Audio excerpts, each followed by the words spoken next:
Welcome to lecture 6 of module 2. In this lecture, we are going to continue our discussion on the emergence of usability.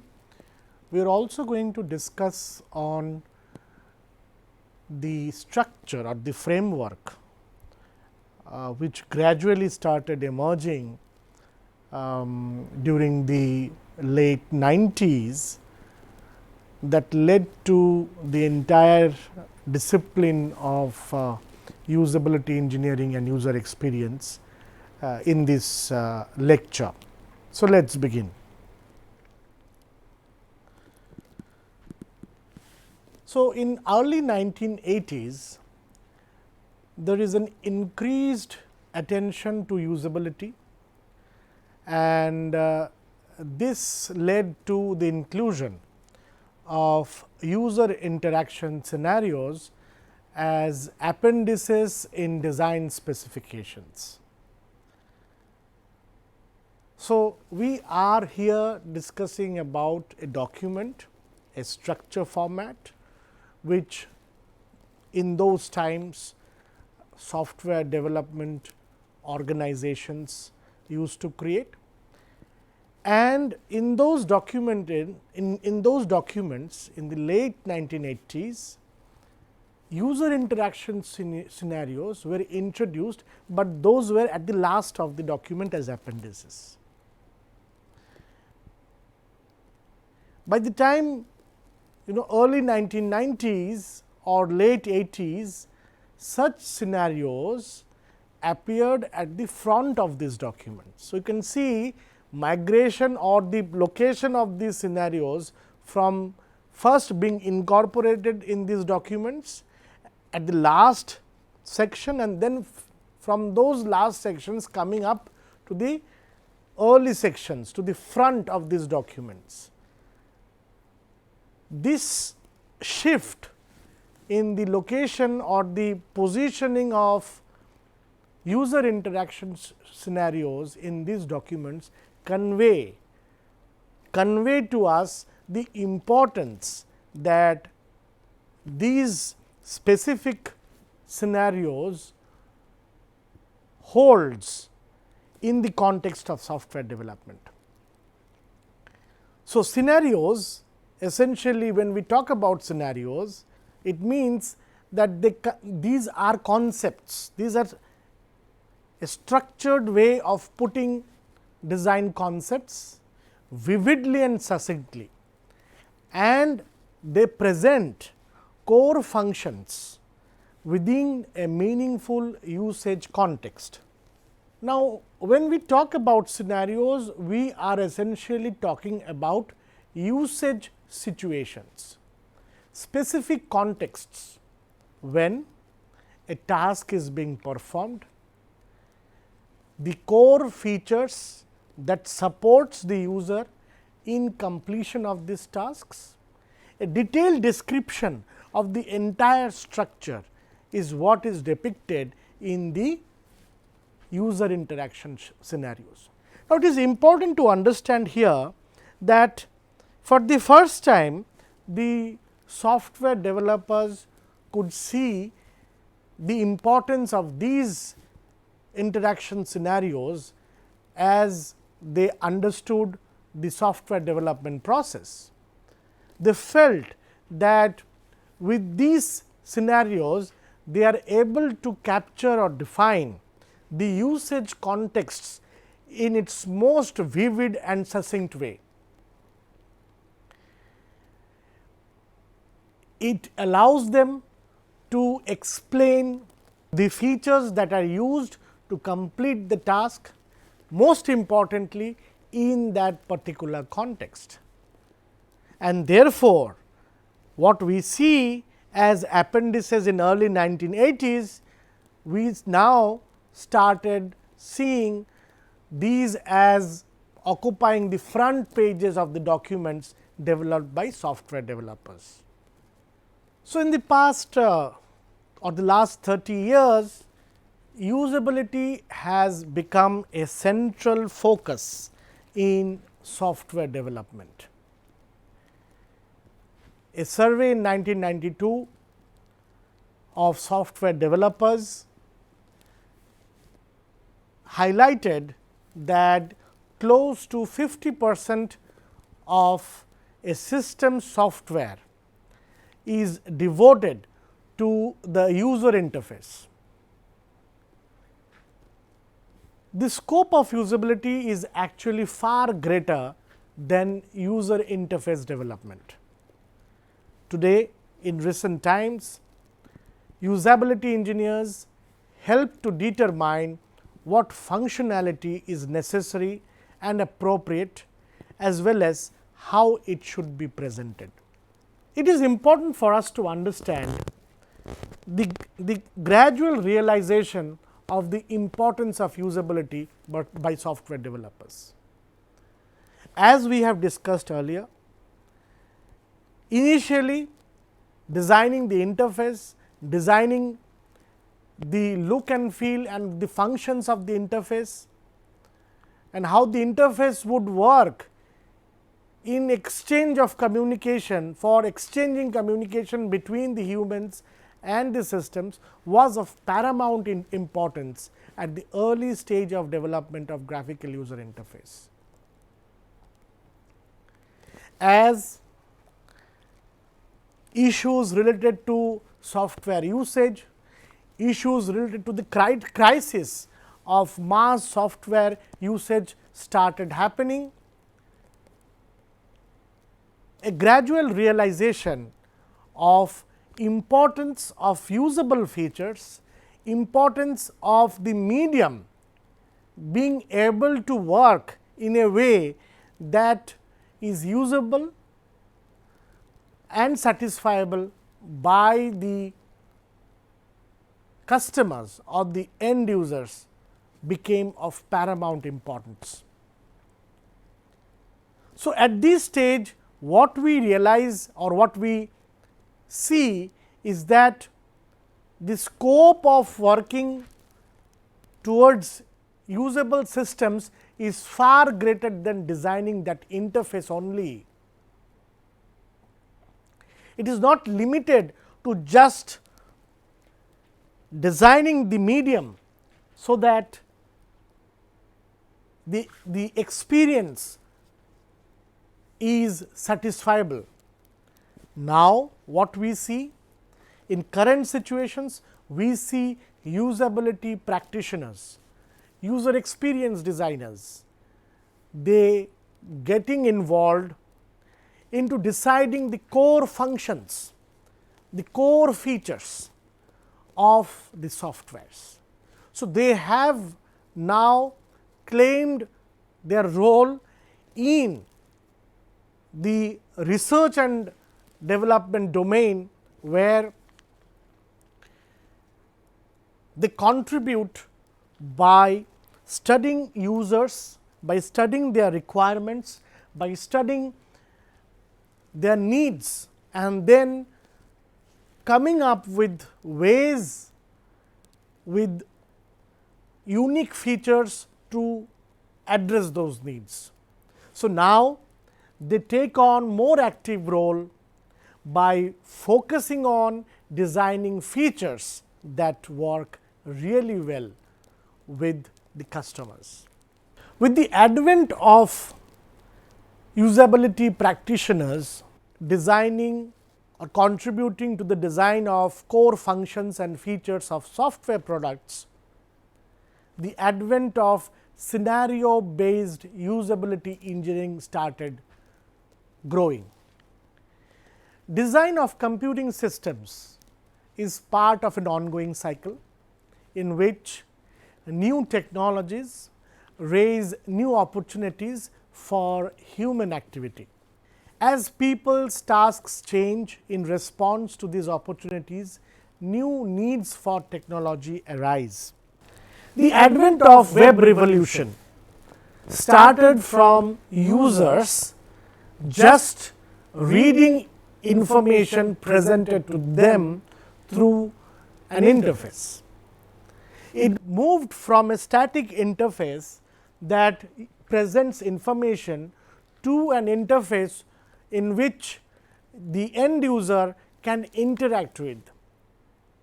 For the first time, he looks at the interface and tries to generate some content, and these contents are textual sentences, pictures, videos, and he is contributing to the movement which later is known as the movement for user generated content in the web. Now, this tells us the story that as and when technology was introduced, users' behavior and their activities evolved from just reading to a list of contents. We started interacting with these contents, we started even generating content, and this is a paramount shift in the nature and behavior of users over the years of new technologies that started evolving. And this shift in user behavior, this change in the evolving user behavior warrants a way through which we can understand, we can appreciate, and we can define the boundaries of this interaction.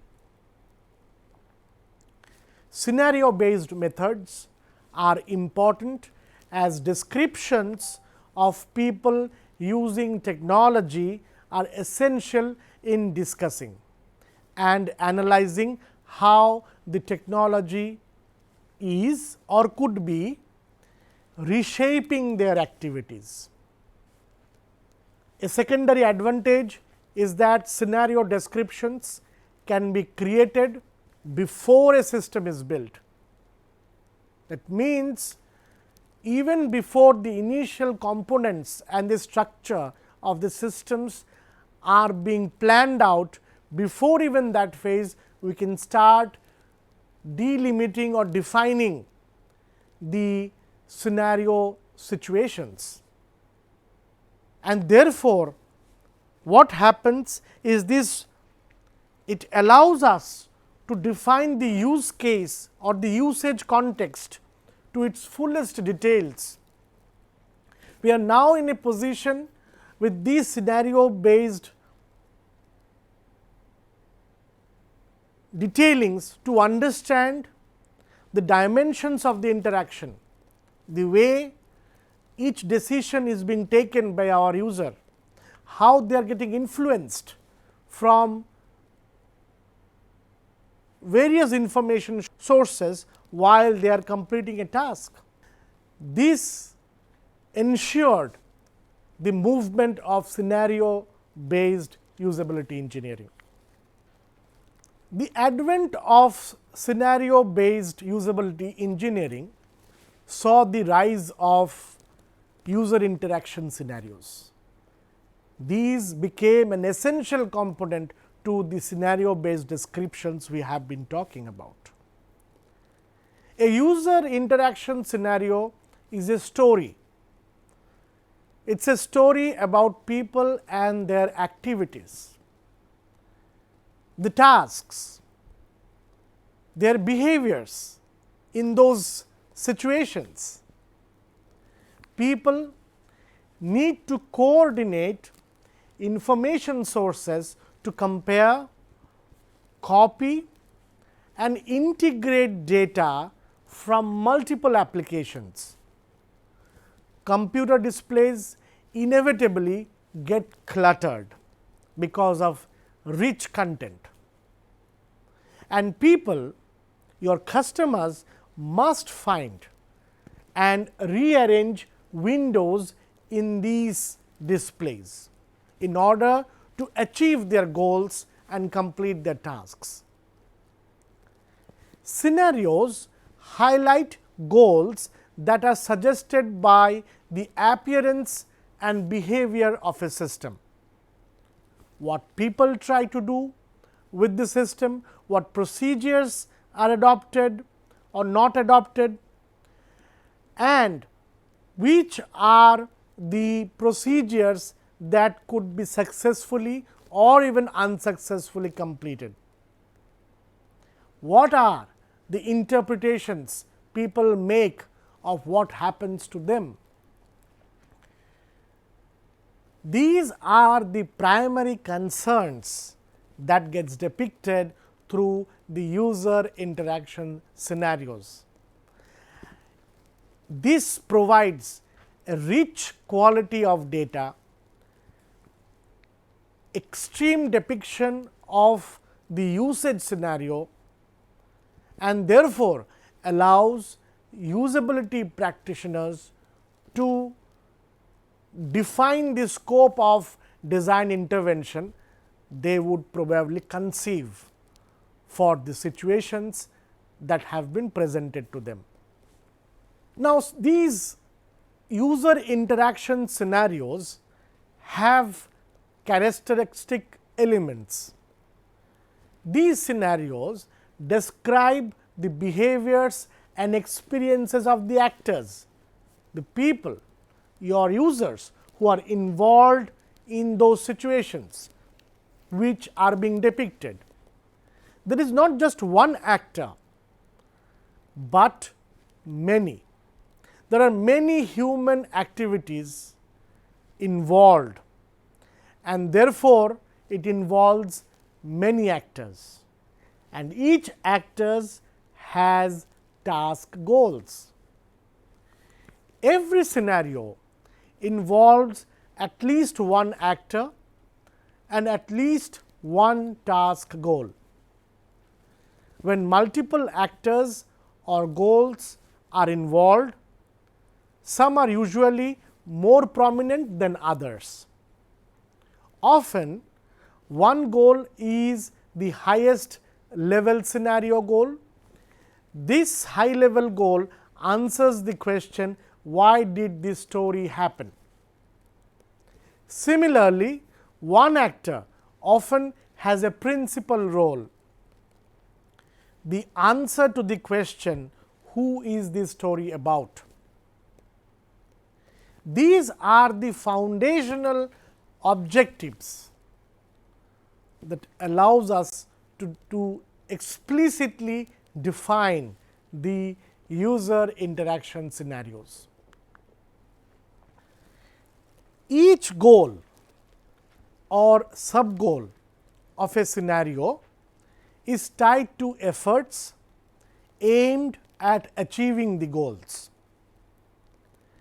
Translating a goal into action and making sense of what happens afterward usually take place in the actor's mind, but sometimes his mental activity is important to a situation, and therefore, scenarios usually include information about planning and evaluation.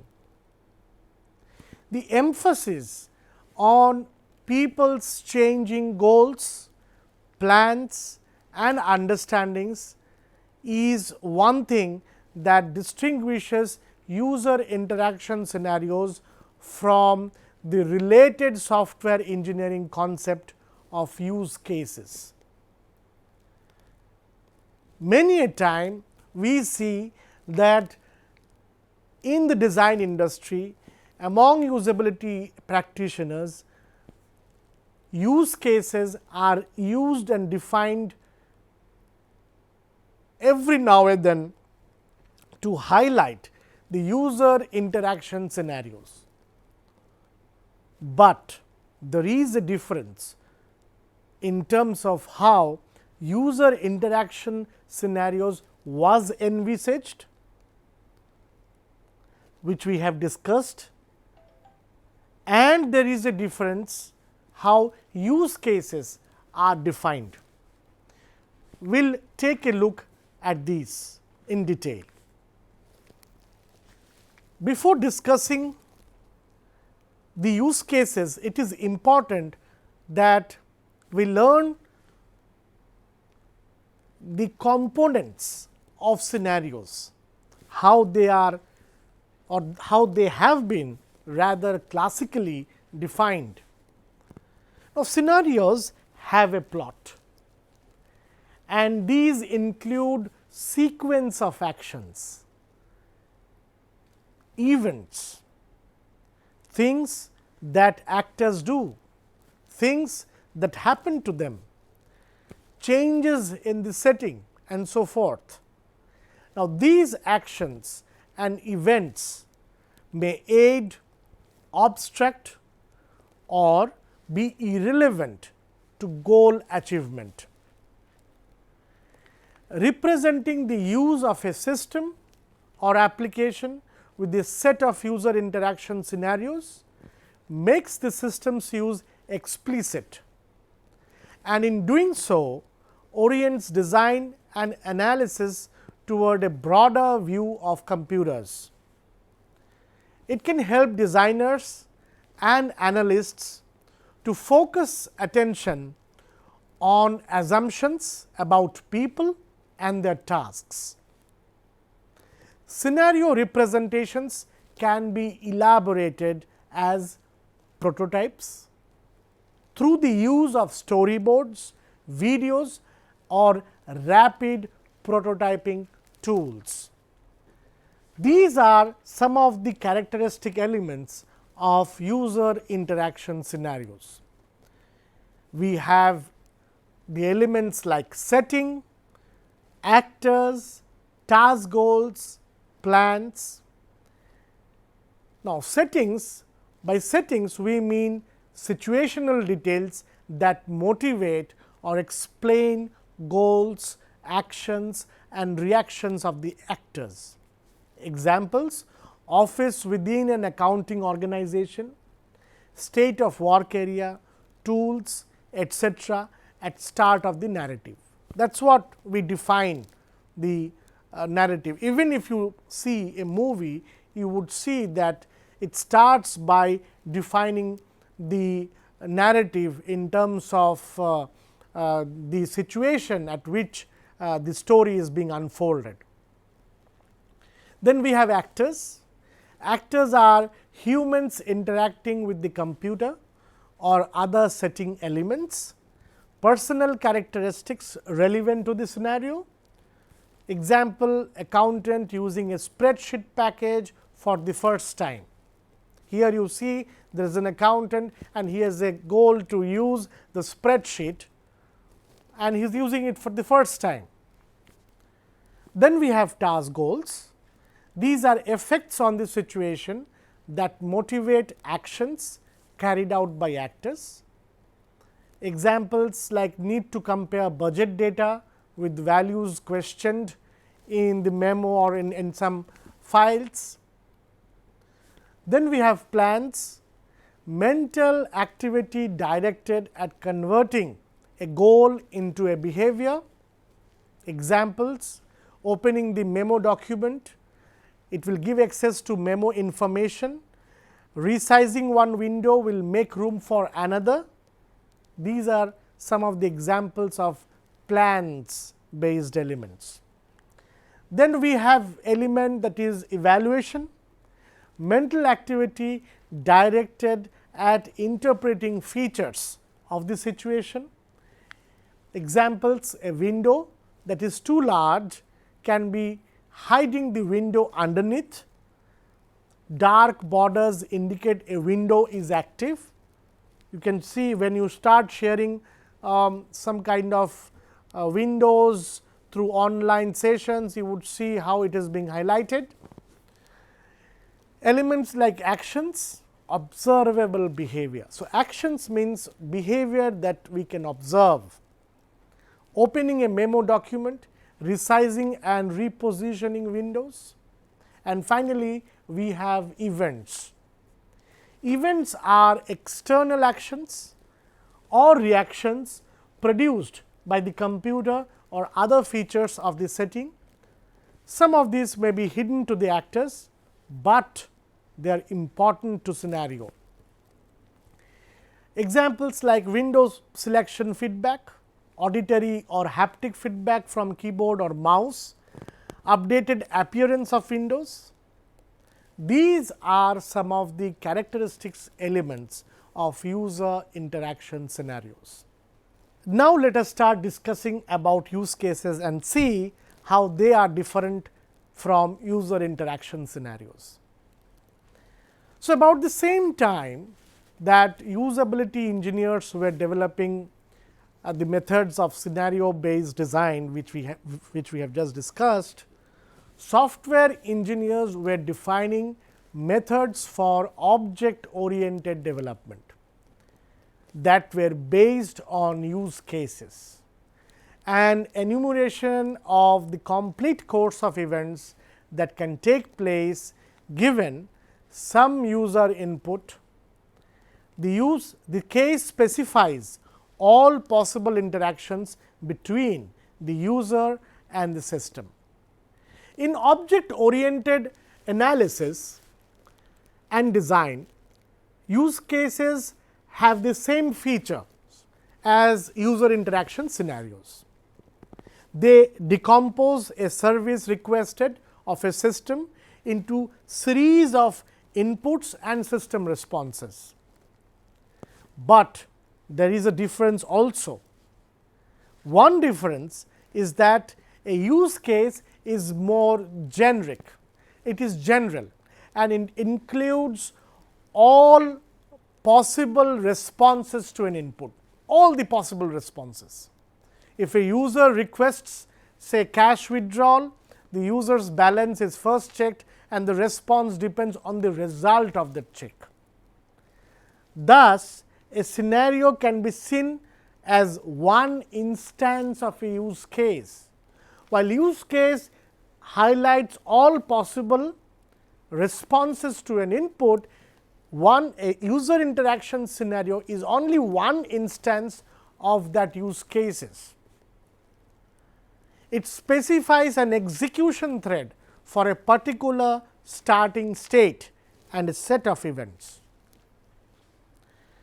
Another difference between use cases and user interaction scenarios is the content included in the episode. Use cases are intended to be complete description of what a system will do, but user interaction scenarios specify functionality, but always in the context of use. This is important.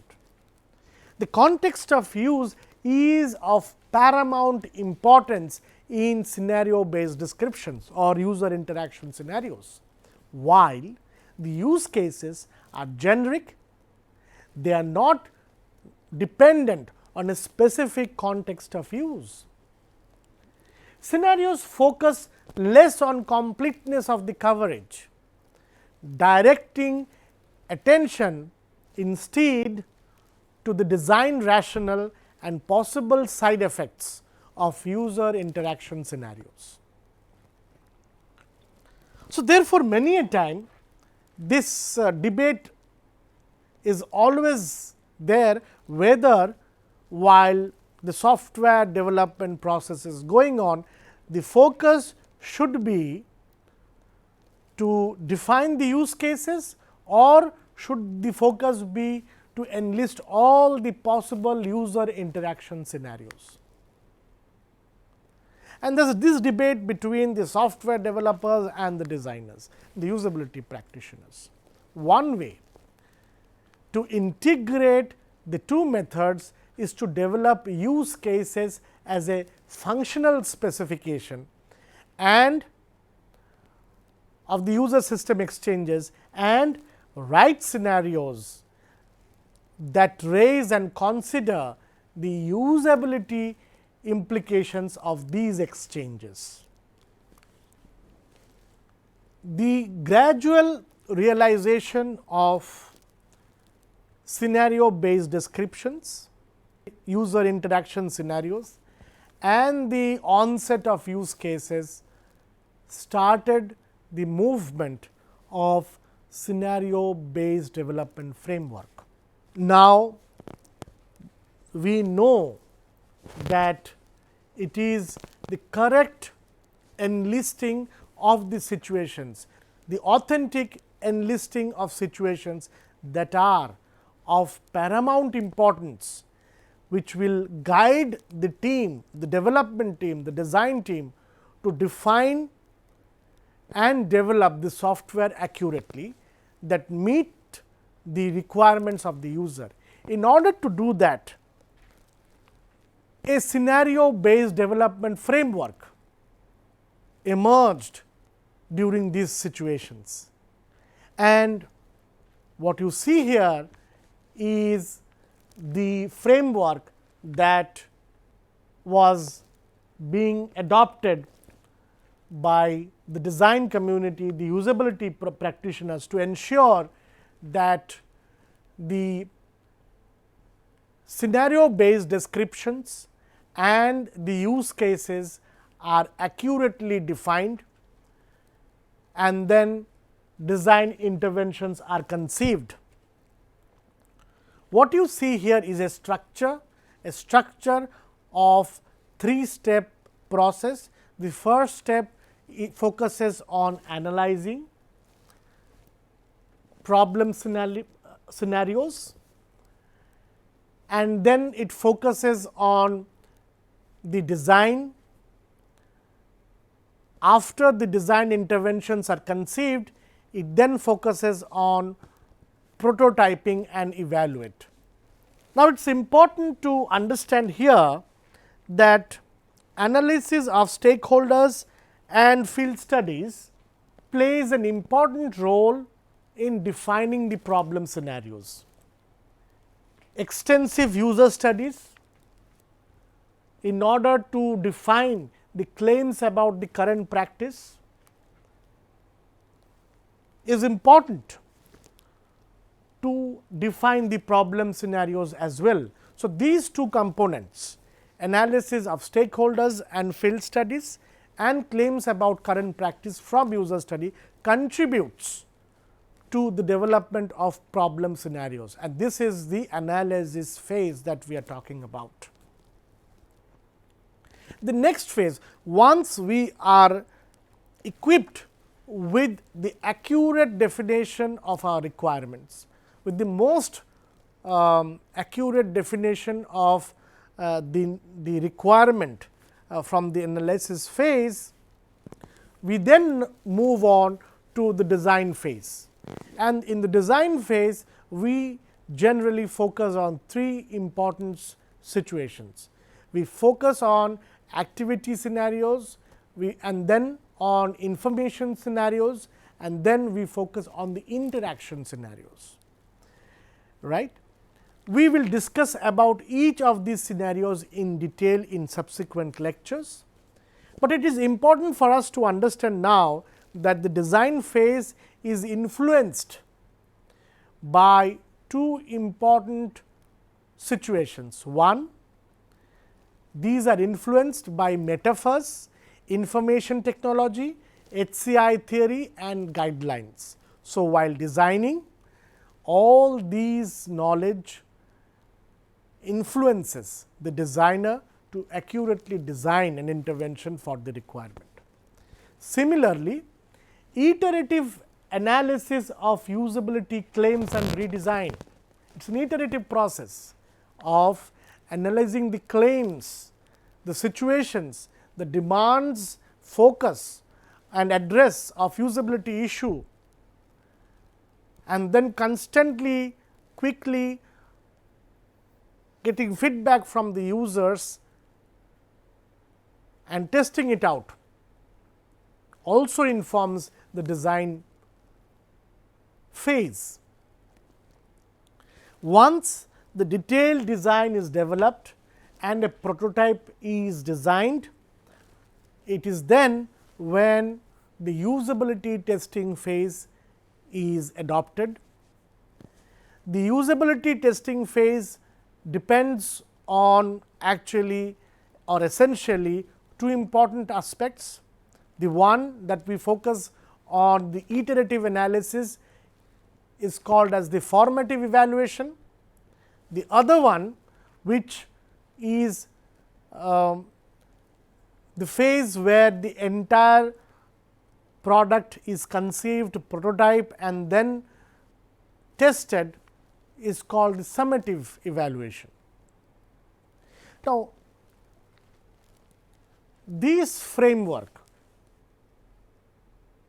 is the basis for the user centered design approach that we are going to discuss in the subsequent lectures.